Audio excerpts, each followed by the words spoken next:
Aquí vemos un pequeño círculo rojo en una superficie blanca. Partícula vamos a llamarle. Podemos afirmar que la partícula se ha movido porque comparamos la posición inicial y la posición final con respecto a un referencial que ha permanecido en reposo. Este marco de referencia puede ser el contorno de la pantalla donde estamos viendo la partícula. Así nos damos cuenta que se ha movido alejándose del borde izquierdo y del borde inferior. Se movió hacia la derecha y hacia arriba, decimos entonces.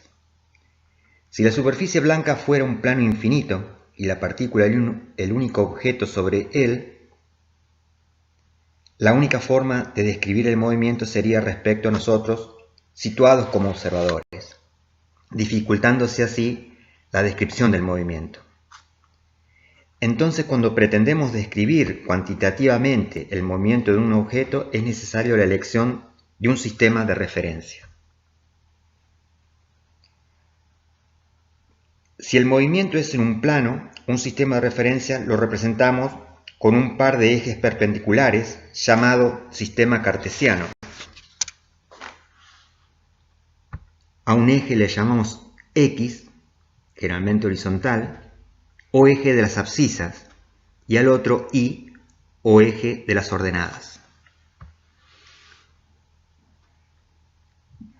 Entonces así, con el vector R1, que le vamos a llamar vector posición, señalamos la posición de la partícula inicialmente. Si la partícula se mueve, cambia su posición, tendrá ahora otro vector posición que le vamos a llamar R2. La partícula se movió desde la posición R1 hasta la posición R2. El camino que siguió, supongamos ese, se denomina trayectoria. Así podemos efectuar un cálculo que sería el desplazamiento de la partícula. Se llama desplazamiento a la resta de la posición final, R2 en este caso, menos la posición inicial. Y es un vector que va desde la posición inicial hasta la posición final de la partícula. L vamos a llamarle a la longitud del camino recorrido o longitud de la trayectoria. Cada vector posición, por ejemplo en este caso R1, puede descomponerse en sus componentes rectangulares, X1 e Y1. Entonces lo podemos escribir como un par ordenado, componente en X, X1 y componente en Y1. De la misma manera, R2.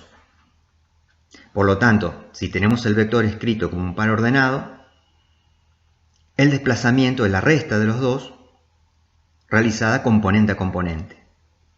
La componente X de la posición final menos la componente X de la posición inicial, lo mismo que la componente Y, ¿no? Vamos a llamarle delta t al intervalo temporal entre la posición inicial y la final. O sea, el tiempo que tarda en ir desde 1 hasta 2. De esta manera, podemos definir a velocidad media como el cociente entre el vector desplazamiento y el intervalo temporal empleado en recorrerlo, en realizar el desplazamiento. La velocidad media es un vector porque se obtiene haciendo la división de una magnitud vectorial, el desplazamiento, por una escalar, el intervalo temporal. También puede definirse otra velocidad media, que en realidad le vamos a llamar rapidez media.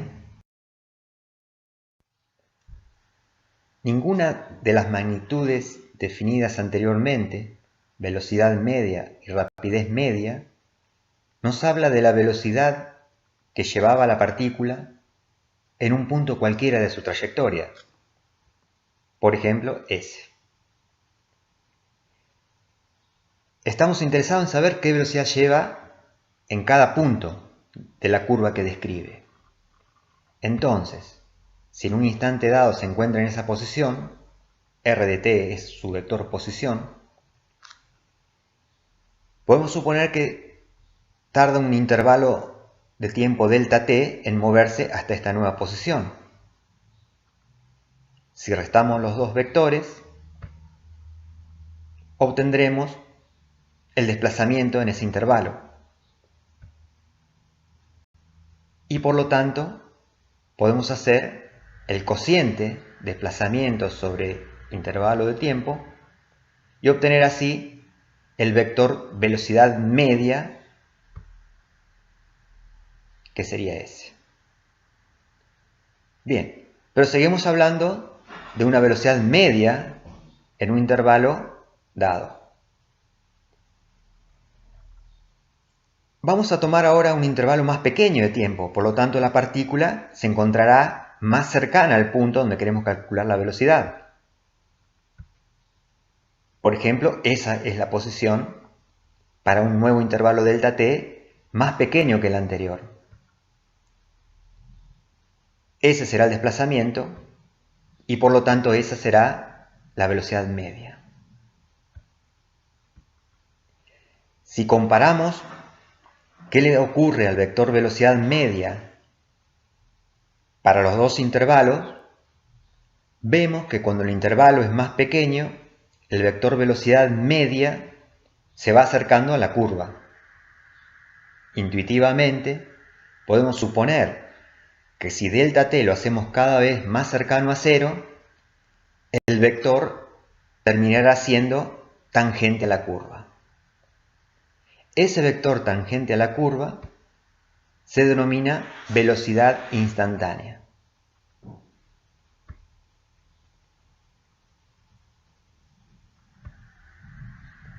Entonces, podemos decir que la velocidad instantánea la obtendremos tomando el límite cuando delta t tiende a cero del cociente incremental desplazamiento intervalo temporal.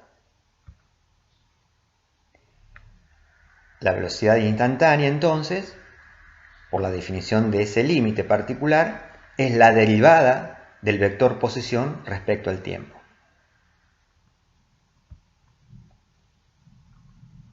Como este movimiento es en el plano, derivar un vector que en el plano tiene dos componentes significa derivar cada una de las componentes.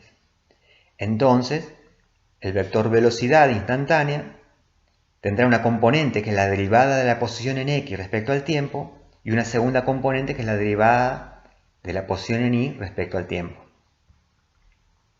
A una la llamamos b sub x y a la otra b sub y. Serían las componentes de las velocidades de la partícula en el plano. Si obtenemos el módulo de ese vector, es una velocidad instantánea también, pero que le vamos a dar el nombre de rapidez instantánea.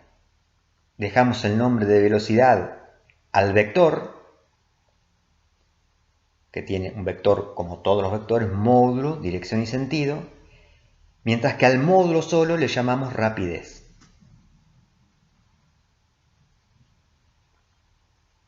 El vector velocidad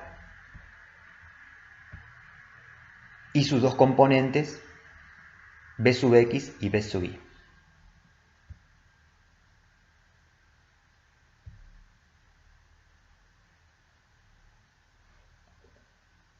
Es importante, como en cualquiera de los casos que van a ver en la física, cuando miden algo, expresarlo en las unidades correspondientes. En el sistema internacional, la velocidad se mide en metros sobre segundo.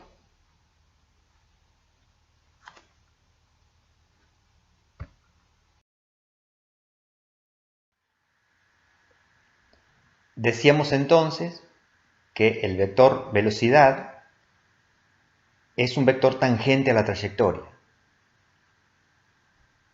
En el punto indicado tendrá ese vector, pero en cualquier otro punto, por ejemplo ese, donde ha transcurrido el tiempo de t a t más delta t, el vector velocidad será el que está indicado ahí.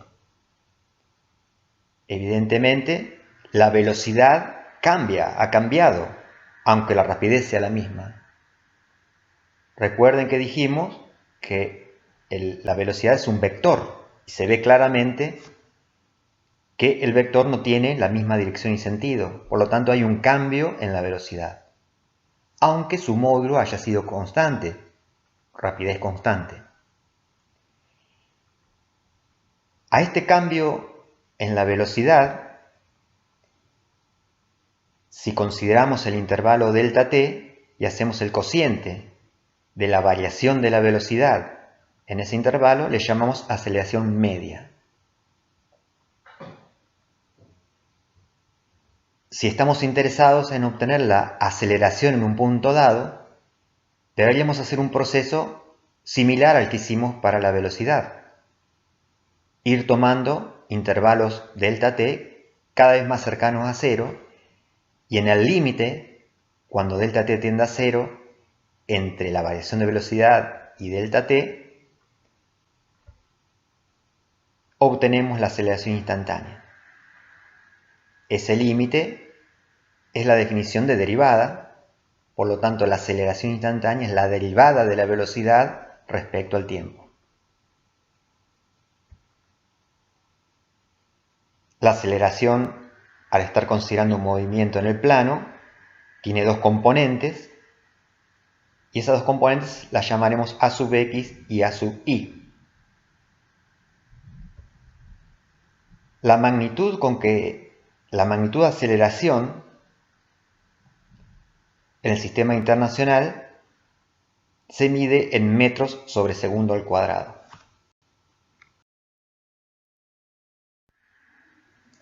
Vamos a estudiar ahora el movimiento en una dimensión, o movimiento rectilíneo.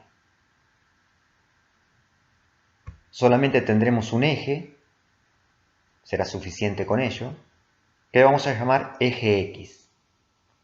La costumbre es, cuando el movimiento es horizontal, llamarle eje X, mientras que si el movimiento es vertical, le llamamos Y al eje. Entonces la partícula se moverá a lo largo del eje X. Supongamos que empezamos a estudiar el movimiento de esa partícula cuando está pasando por esa posición. Ahí dice t igual a t sub 0, es un instante particular. T sub 0 podría representar en este caso lo que marca el reloj cuando la partícula está pasando por esa posición. Miramos el reloj y vemos t sub 0. Entonces vamos a llamarle x de t sub 0 a la posición que tiene respecto al origen de coordenadas la partícula en ese instante. Mientras que b sub x en t sub 0 será la velocidad que lleva la partícula en ese mismo instante. b sub x de t0 y x de t0 se denominan condiciones iniciales del movimiento.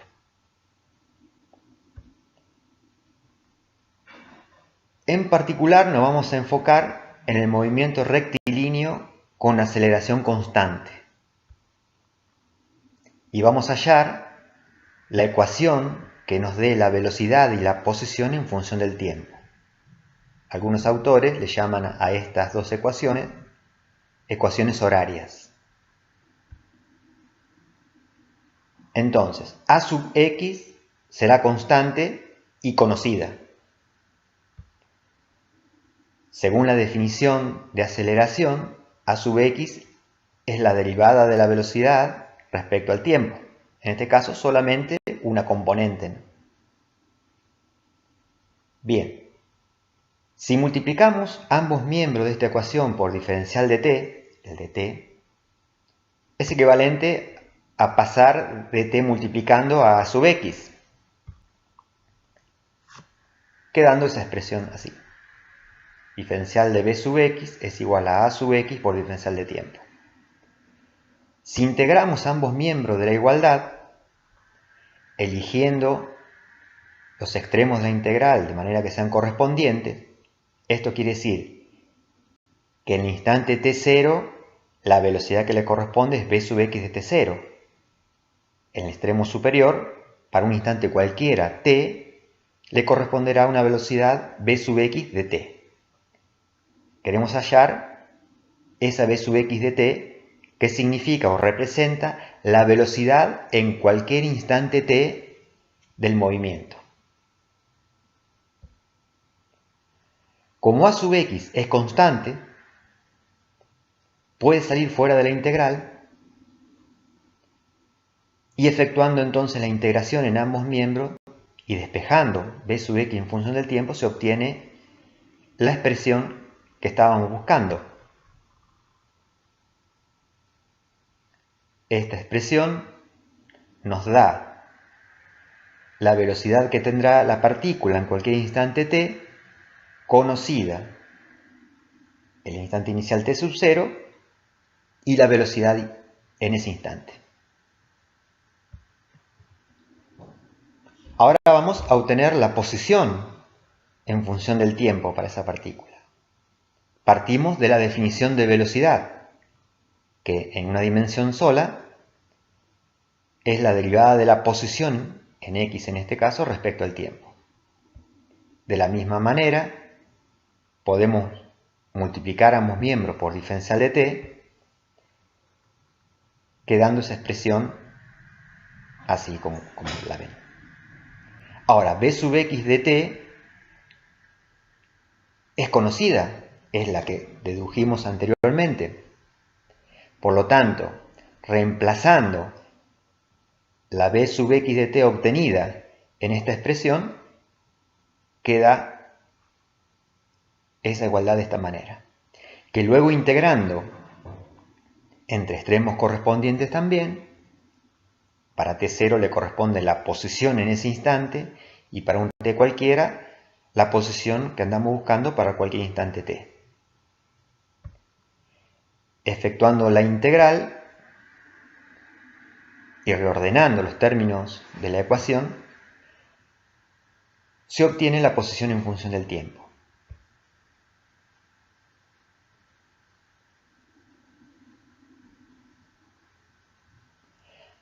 Muchas veces, en lugar de mirar el reloj cuando la partícula está pasando por esa posición y decir que en ese instante es t sub 0, podemos estar parados observando la partícula con un cronómetro. Y en el momento que la partícula pasa por esa posición, ponemos en marcha el cronómetro. En este caso, t sub 0 es igual a 0, con lo que las ecuaciones anteriores se reducen a las que ven ahora. Estas son las ecuaciones de la velocidad y la posición en función del tiempo. Fíjense que para poder obtener velocidad y posición para cualquier instante t es necesario conocer, en primer lugar, la aceleración y las condiciones iniciales, es decir, la velocidad en el instante 0 y la posición en el instante 0. Bien, en este caso, la partícula se movía hacia la derecha. Entonces la velocidad inicial, o en ese instante t sub 0, es positiva. La aceleración, que también es un vector, si va hacia la derecha, tiene un valor positivo. Mientras que si la velocidad, el vector velocidad apunta en el sentido del eje x negativo, es menor que 0, o sea negativa, y la aceleración también es negativa si apunta en ese sentido. Cuando los dos vectores, velocidad y aceleración, tienen el mismo sentido, la rapidez de la partícula aumenta. Mientras que cuando velocidad, vector velocidad y vector aceleración tienen distinto sentido, la rapidez disminuye, también decimos está frenando. Si la partícula se mueve en un eje vertical, le llamamos movimiento vertical libre, donde libre significa con ausencia de rozamiento. Cambiamos el eje X, entonces, que era horizontal, por uno que le llamamos Y y es vertical, tomándolo positivo hacia arriba. La aceleración constante que existe para todo este tipo de movimientos es la aceleración de la gravedad, que está dirigida en el eje Y negativo, tiene componentes en x0 y el valor de g es 9,8 metros sobre segundo cuadrado, el valor medio de la gravedad en la superficie terrestre. Las ecuaciones deducidas anteriormente para la velocidad en función del tiempo la podemos adaptar a esta situación cambiando v sub x de t por v sub y de t, la velocidad inicial en x por la velocidad inicial en y la aceleración en x por la aceleración en y, siendo para todos los casos la aceleración en y igual a menos g. Por lo tanto, esta ecuación nos da la velocidad en función del tiempo para el movimiento de la partícula en un eje vertical. Para hallar la posición en función del tiempo, hacemos algo similar, cambiando x por y, y obtenemos esta ecuación. La posición en función del tiempo, que también podemos llamar la altura en función del tiempo, es igual a la posición inicial en y, o altura inicial, más los otros términos que ya sabemos su significado. Si una partícula es lanzada verticalmente hacia arriba, la velocidad inicial es positiva. Cuando es lanzada verticalmente hacia abajo, ponemos la velocidad inicial en y negativa, mientras que si nos dicen que el cuerpo se deja caer, la velocidad en y inicial es 0. En algunos casos, es necesario conocer la velocidad en función de la posición, porque no interesa la velocidad en función del tiempo. Si partimos de la definición de aceleración en x, como la derivada de x respecto al tiempo, y multiplicamos y dividimos por diferencial de x, es posible agrupar el cociente diferencial x sobre diferencial de tiempo, que era la definición de velocidad en x. Por lo tanto, la aceleración en x puede ser escrita de esta manera. Si se separan variables, agrupando la velocidad con su diferencial, y luego se integran entre la posición inicial, que le corresponde la velocidad inicial en x, y una posición x cualquiera, a la que le corresponderá la velocidad en x, se obtiene esta ecuación, que nos da entonces una relación entre velocidad, aceleración y posición. En el problema 7 de la guía encontrarán una aplicación.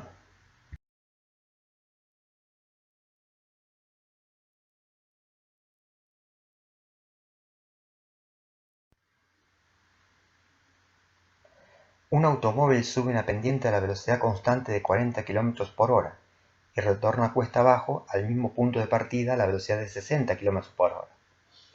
Hallar a. la velocidad media y b. la rapidez media para todo el viaje. Representamos la pendiente con una longitud del camino L, desconocida. En el punto inferior le llamamos A y al punto superior le llamamos B. Tenemos como dato la velocidad con que sube, la velocidad con que baja. Entonces, esos son los datos. Para el inciso A, la velocidad media se definía como el cociente entre el desplazamiento y el intervalo temporal empleado, resultándose en este caso 0 porque el desplazamiento es 0. Parte desde A, llega a B y vuelve hacia A. Finalmente está en el punto A igual que inicialmente. Por lo tanto, no se desplazó en ese intervalo temporal, resultando la velocidad media igual a 0. Para el caso B, la definición de rapidez media es longitud de la trayectoria sobre intervalo temporal. La longitud de la trayectoria es L hacia arriba más L hacia abajo, o sea 2L. Lo que no tenemos es el intervalo de tiempo empleado en el recorrido. La rapidez media con que sube es L sobre el intervalo empleado en subir. Y aquí podemos despejar el intervalo en subida. Lo mismo para la bajada. El intervalo total es la suma de ambos. El intervalo de tiempo empleado para subir más el empleado para bajar. Reemplazando las expresiones obtenidas para ambos intervalos, se obtiene esta expresión, que luego, si se saca factor común L, queda escrita así. Si llevamos entonces esta última expresión a la definición de rapidez media, se obtiene este valor para la rapidez media. Cancelando las longitudes que eran desconocidas y reacomodando los términos de la ecuación, se obtiene esa expresión para la rapidez media en función de los datos del problema. Reemplazando los datos y haciendo las cuentas, se obtiene entonces el valor numérico de la rapidez media.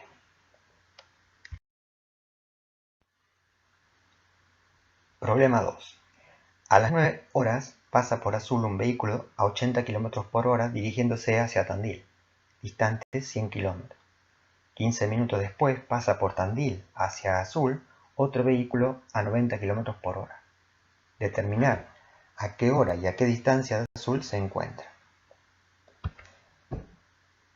Se toma un sistema de referencia. En el origen del sistema de referencia podemos ubicar a azul, mientras que en un punto de ese eje la ciudad de Tandil, que se encuentra en la posición x igual a L, siendo L la distancia que separa a ambas ciudades 100 kilómetros. Entonces por A pasa un vehículo 1 con velocidad constante de 80 km por hora a las 9 horas. 15 minutos después pasa por Tandil, rumbo hacia azul, otro vehículo con una velocidad de 2, también constante, de 90 km por hora. Vamos a hallar la posición en función del tiempo para el vehículo 1. La ecuación general que habíamos deducido anteriormente para el movimiento en X con aceleración constante es esta. La posición para el vehículo 1 inicial, T0, es igual a 0. También podemos decir que es 0 la aceleración. Por lo tanto, la ecuación se reduce a la que está acá. Ecuación de la posición en función del tiempo, siendo T01 el instante en que pasa por azul, es decir, las 9 horas. Para simplificar, como todo el movimiento ya sabemos que es en X, en lugar de poner Bx1, ponemos B1 para ahorrar notación. Para el vehículo 2, esta es la ecuación general. La posición que tiene el instante T0, el instante inicial, es L. Se encuentra pasando por Tandil en el instante T02. No tiene aceleración, entonces ese término desaparece. Como se dirige hacia azul, esto es en el sentido negativo del eje X que hemos adoptado, la velocidad es negativa.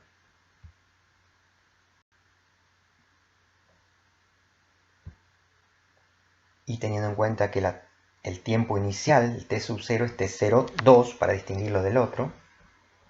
Y la ecuación queda así entonces. En el instante que ambos vehículos se cruzan en la ruta, la posición justo en ese instante es la misma. Entonces, si x1 de t es igual a x2 de t, los segundos miembros también serán iguales. De esta última ecuación podemos despejar t, que es el instante en el cual ocurre el encuentro en la ruta. Si estos son los datos, evaluando los datos en la ecuación, da un tiempo de 9,72 horas. No quiere decir que ese sea el tiempo que tardaron en encontrarse, sino que ese es el instante en que se encuentran en la ruta. Uno sale a las 9, el otro sale a las 9:25, no 9:25, sino 9,25, y se encuentran a 9,72 horas. La posición donde se encuentran, si se toma este tiempo y se evalúa en cualquiera de las dos ecuaciones de la posición en función del tiempo, se obtiene 57,6 kilómetros, que es la posición respecto al origen del sistema de coordenadas que está centrado en azul. Este mismo problema se podría haber resuelto gráficamente. Si se observan las ecuaciones de posición en función del tiempo, aparece t lineal. Son ecuaciones lineales. Entonces, si se grafica ambas rectas, la intersección de la recta nos da en el eje horizontal, en el eje de las abscisas, el tiempo del encuentro, y en el eje de las ordenadas, la posición del encuentro.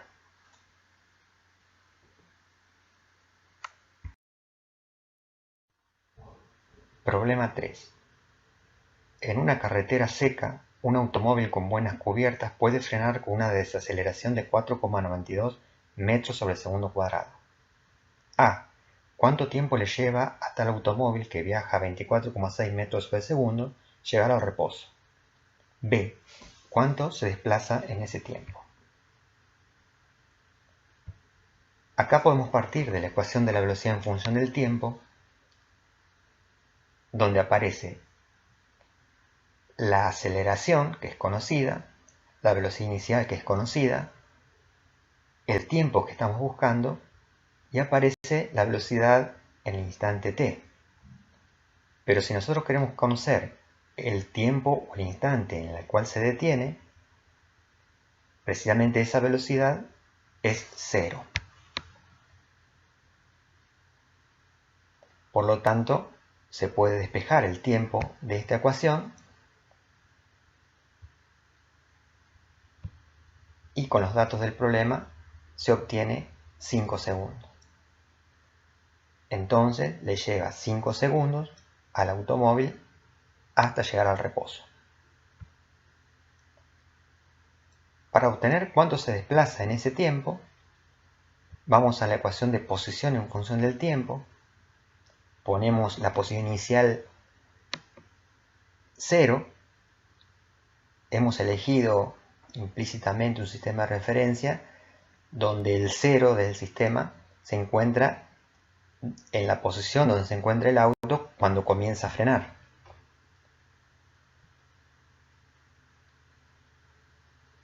Si se reemplaza en la ecuación que queda, todos los datos son conocidos, se obtiene que la posición a los 5 segundos, es decir, cuando alcanza el reposo, es de 61,5 metros respecto a la posición que tenía cuando comienza a frenar. Entonces se desplazó en 5 segundos una distancia de 61,5 metros. Problema 4. El maquinista de un tren de pasajeros que viaja a 25 metros sobre segundo avista un tren de carga cuyo furgón de cola está a 200 metros más adelante, en la misma vía. El tren de carga viaja en el mismo sentido a 15 metros sobre segundo. El maquinista del tren de pasajeros aplica de inmediato los frenos, causando una aceleración constante de menos 0,1 metros sobre segundo cuadrado, mientras el tren de carga sigue con rapidez constante. Sea x igual a 0 el punto donde está el frente del tren de pasajeros cuando un maquinista aplica los frenos. A. ¿Se producirá una colisión? B. Si es así, ¿dónde ocurrirá? C. Dibujar en una sola gráfica las posiciones del frente del tren de pasajeros y del furgón del tren de carga. Vamos a hacer el A. queremos averiguar si se produce la colisión. Un sistema de referencia, el origen del sistema de referencia está en el punto A del tren de pasajeros, en el instante que divisa al tren de carga adelante. Ahí tenemos entonces el tren A y su velocidad inicial. Más adelante colocamos el tren B, cuya posición inicial es L. L son los 200 metros más adelante respecto al tren de pasajeros. Su velocidad es constante, entonces no es necesario poner velocidad de B inicial, sino que en todo instante t la velocidad vale lo mismo, le llamamos B de B. La ecuación de la posición en función del tiempo para el tren A será esta. Adaptándola al movimiento, la posición inicial es 0, mientras que para la B la podemos escribir así. No tiene aceleración B, e inicialmente se encontraba en la posición L. Supongamos que en un instante dado se produce la colisión. En ese mismo instante las dos posiciones serán iguales. Si la colisión ocurre, en el instante que ocurren tendrán la misma posición. Igualando los segundos miembros de la ecuación anterior, se obtiene esta igualdad. Reacomodándola, queda una ecuación cuadrática. Resolviendo la ecuación cuadrática, antes de resolverla es conveniente poner los datos para que sea más sencilla la resolución. Se llega a esta expresión de la solución. Para saber si la colisión ocurre, tenemos que concentrarnos en el discriminante de esta ecuación, que es el término que aparece dentro de la raíz. El discriminante da 60, quiere decir que la raíz existe, es un número real. Por lo tanto, la colisión ocurre. Decimos, como el discriminante de la ecuación cuadrática es mayor que 0, se producirá la colisión.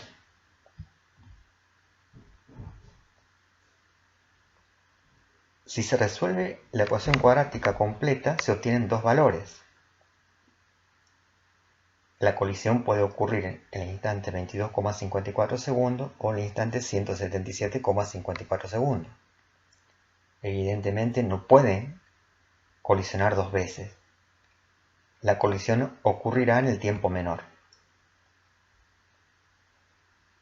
Si se toma ese instante y se lo reemplaza en cualquiera de las dos ecuaciones de la posición en función del tiempo, se obtiene el lugar donde se produce el choque.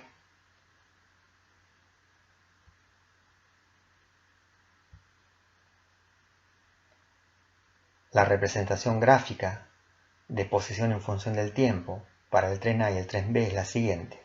El tren B se mueve a velocidad constante, su representación gráfica es una recta, mientras que el tren A, como tiene aceleración, es una parábola. Como la aceleración es negativa, la parábola es cóncava hacia abajo. Se ve en la gráfica las dos intersecciones de la curva. La que ocurre el choque realmente es en la primera intersección.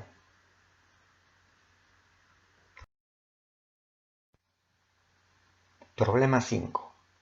Se va a lanzar un objeto verticalmente hacia arriba con una rapidez de 20 metros sobre segundo. A. ¿Qué altura máxima alcanzará? B. ¿Cuánto tiempo estará en el aire? El movimiento es un movimiento vertical, entonces elegimos un eje Y, lo tomamos positivo hacia arriba, y el origen de este sistema de referencia es en el suelo. La velocidad inicial en I es conocida, positiva y queremos obtener la altura máxima. Si partimos de la ecuación de la velocidad en función del tiempo, es posible obtener el instante en el que alcanza la altura máxima, porque se sabe que en ese instante la velocidad en i se hace 0. Entonces, si se despeja t, ese será el instante en que alcanza la velocidad 0 en el punto de altura máxima. Para obtener luego la altura, se reemplaza ese tiempo en la ecuación de la posición en función del tiempo,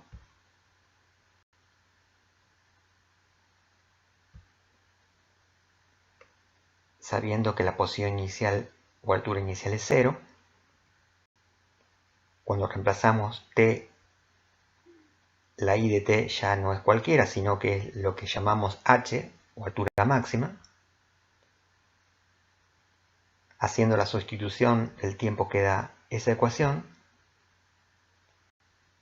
Y trabajando algebraicamente la expresión se obtiene la altura máxima.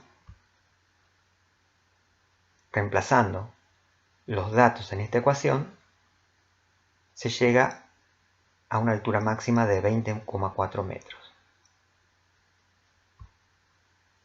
Para obtener cuánto tiempo estará en el aire,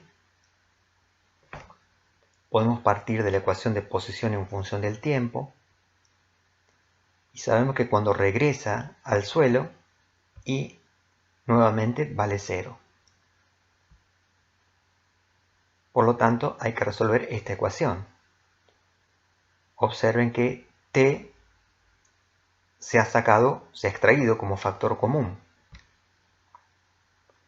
Por lo tanto, si t por una expresión, la que está entre paréntesis, da 0, para que un producto sea 0, alguno de los dos factores tiene que ser 0. T igual 0 es una solución, pero es el instante en el cual estaba en el punto 0 e iniciando el movimiento. Nos interesa el instante t donde el paréntesis se hace 0. Despejando t de esa ecuación, se obtiene entonces el tiempo que estará en el aire, también llamado tiempo de vuelo. Evaluando en los datos, da ese resultado. Problema 6. Imagine que está en la azotea del edificio de física a 46 metros del suelo. Su profesor, que tiene una estatura de 1,80 metros, camina hacia el edificio con una rapidez constante de 1,20 metros sobre segundo. Si usted quiere dejar caer un huevo sobre la cabeza de su profesor, ¿dónde deberá estar éste cuando usted suelte el huevo? Suponga que el huevo está en caída libre. Con casi todos los problemas de física, se debe iniciar eligiendo un sistema de referencia. En este caso, como hay un movimiento en X y otro en Y, el sistema de referencia constará de los dos ejes coordenados.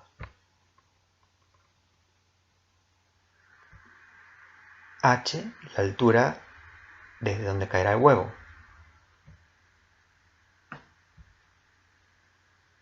X0, la posición inicial del profesor,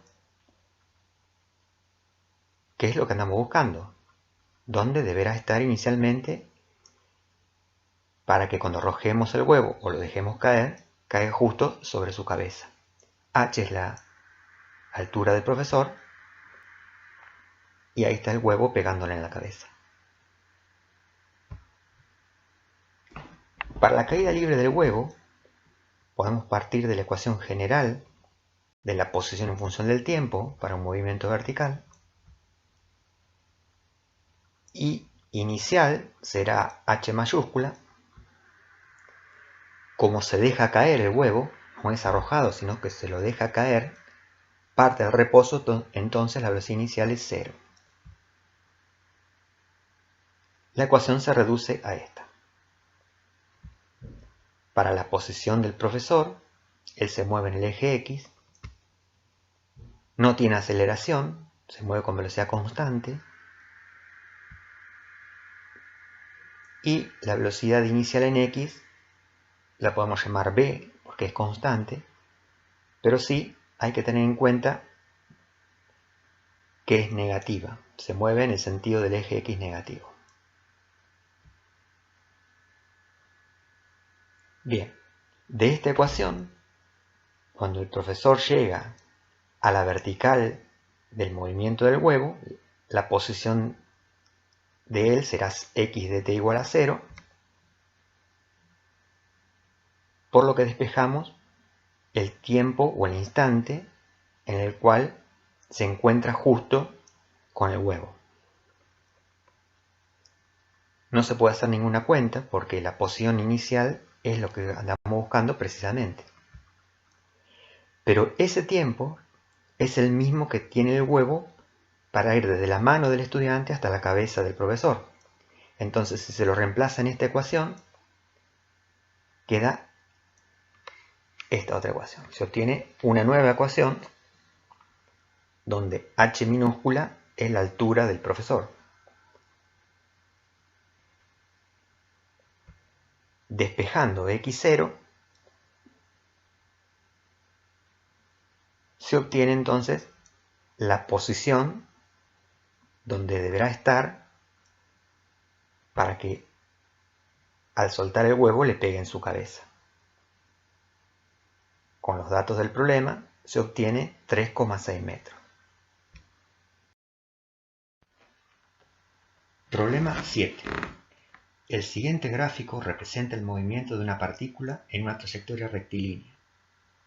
Hallar en el intervalo 0,12 segundos a. el desplazamiento, b. la longitud de la trayectoria, c. la velocidad media, d. la rapidez media. E. representar gráficamente la velocidad en función del tiempo y la aceleración en función del tiempo. F. hallar los intervalos en los que la partícula aumenta la rapidez de su desplazamiento y en los que se halla frenando. Esta es la gráfica de la posición en función del tiempo. La partícula se mueve en el eje X, por lo tanto la curva no representa la trayectoria de la partícula. Simplemente esto es la representación gráfica de la variación de la posición con el tiempo. El desplazamiento lo obtendremos recurriendo a la definición. Desplazamiento es la posición final menos la inicial. Como el movimiento es en X, la posición final será X a los 12, mientras que la posición inicial es X de 0. X de 12 vale menos 1, X de 0, 1, la resta menos 2 metros. El desplazamiento es menos 2 metros. En un movimiento monodimensional, unidimensional o rectilíneo, un desplazamiento negativo significa que globalmente se ha movido en el sentido del eje X negativo.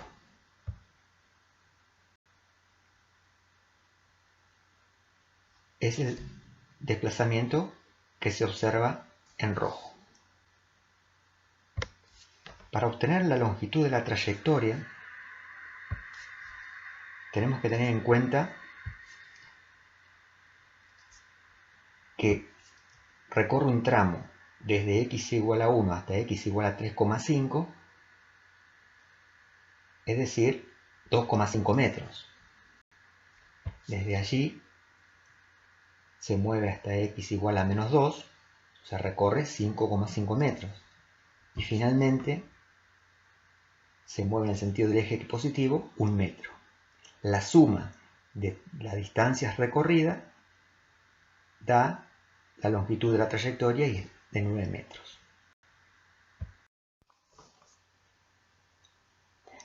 Para obtener la velocidad media recurrimos a su definición, que en el caso de un movimiento unidimensional, velocidad media sería el desplazamiento delta x sobre el intervalo temporal delta t.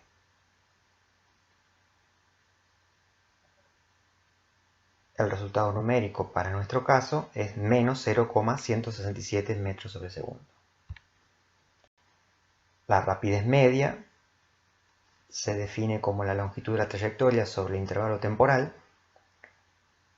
resultando en este caso 0,75 metros sobre segundo. La velocidad media en un movimiento en una dimensión puede ser positiva, negativa o cero. En cambio, la rapidez media es siempre positiva, excepto en el caso que no se mueva, donde sería cero. Para obtener, a partir de la gráfica posición-tiempo, la gráfica de velocidad-tiempo y aceleración-tiempo, hacemos lo siguiente. Un sistema de ejes cartesiano, donde en los ejes representaremos Bx en las ordenadas y el tiempo en las abscisas. Y con unos segmentos verticales que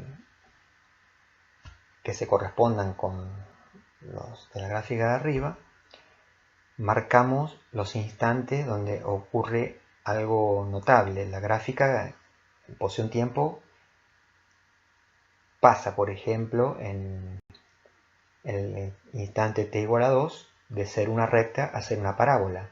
En t igual a 4 pasa de ser parábola recta y en 8 de recta a parábola nuevamente. También serían puntos notables los máximos y mínimos de la gráfica posición-tiempo. Para determinar cómo será la velocidad en función del tiempo, tenemos que recurrir a la definición de velocidad instantánea como derivada de la posición respecto al tiempo. La interpretación geométrica de la derivada es que la derivada es la pendiente de la recta tangente a la curva.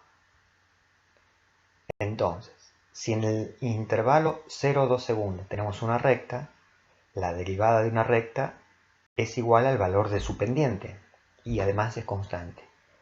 La pendiente en el intervalo 0,2 es positiva, por lo tanto, eso será la velocidad en ese intervalo.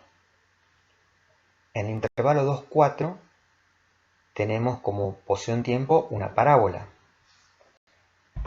La derivada de una parábola da una recta oblicua. Es decir, que en el intervalo 2,4 la velocidad responderá a una recta oblicua. Tenemos que graficar una recta y para eso es suficiente conocer dos puntos. La velocidad es una función continua, no puede dar saltos. No se puede pasar de una velocidad a otra sin pasar por todos los valores intermedios. Por lo tanto, la gráfica de velocidad-tiempo para el intervalo 2,4 debe comenzar donde dejamos la velocidad en el intervalo 0,2. Ese sería un punto, el punto inicial. Necesitamos otro. El otro punto será en t igual a 3, donde la gráfica posición-tiempo adquiere un máximo. Cuando hay un máximo, la derivada es 0, y si la de velocidad es la derivada, entonces la velocidad en ese instante vale 0. Con esos dos puntos podemos graficar la recta oblicua. Desde 4 a 8 tenemos una recta, la pendiente es negativa, entonces la derivada será negativa y constante, y debe comenzar en donde habíamos dejado la gráfica anteriormente. Desde 8 a 12, nuevamente una parábola que debe comenzar donde terminó el segmento rectilíneo constante para el intervalo 4-8 y debe pasar por t igual a 10 y 0, ya que ahí hay un mínimo y cuando una función tiene un mínimo su derivada es 0. Con esos dos puntos ya graficamos la velocidad en función del tiempo para el intervalo 8-12. Para graficar la aceleración tomamos un sistema de ejes nuevo donde a sub x en el eje vertical y t en el horizontal. La definición de aceleración instantánea es que es la derivada de la velocidad respecto al tiempo. Entonces, en el intervalo 0,2 tenemos que derivar una constante. La derivada de una constante es 0. Intervalo 2, 4, tenemos que derivar una recta dependiente negativa. La derivada es negativa. Luego una constante, si la derivamos a 0, y una pendiente positiva tiene como derivada una constante positiva.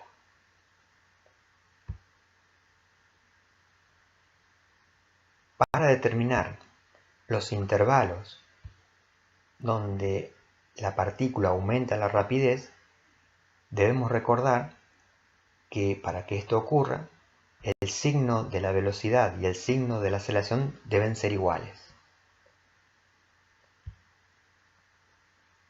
Estas son las dos regiones donde ocurre eso. En el rectángulo de la izquierda se observa que la velocidad es negativa y la aceleración también. En el rectángulo de la derecha la velocidad es positiva y la aceleración también. Por lo tanto, son los dos intervalos donde aumenta la rapidez. Para que la rapidez disminuya, o sea que la partícula frene, el signo de la velocidad y el signo de la aceleración deben ser distintos. Eso ocurre en estos dos rectángulos. En el de la izquierda se observa que la velocidad es positiva y la aceleración negativa, mientras que en el rectángulo de color rosa de la derecha la velocidad es negativa y la aceleración es positiva. Por lo tanto, en esos dos intervalos la partícula está frenando.